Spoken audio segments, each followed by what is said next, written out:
hai, repede!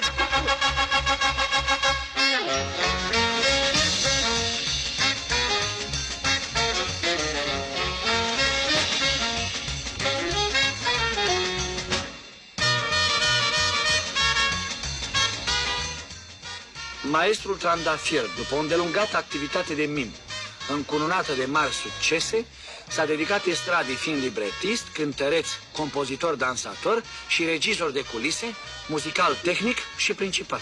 Auzi, mea? Trupa de artiști sub conducerea sa în urma succeselor dobândite va efectua în curând un turneu peste hotare.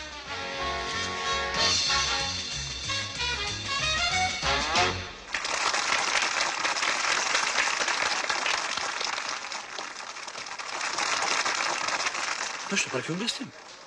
Eu cred că de ăștia nu mai scăpăm nici mormânt.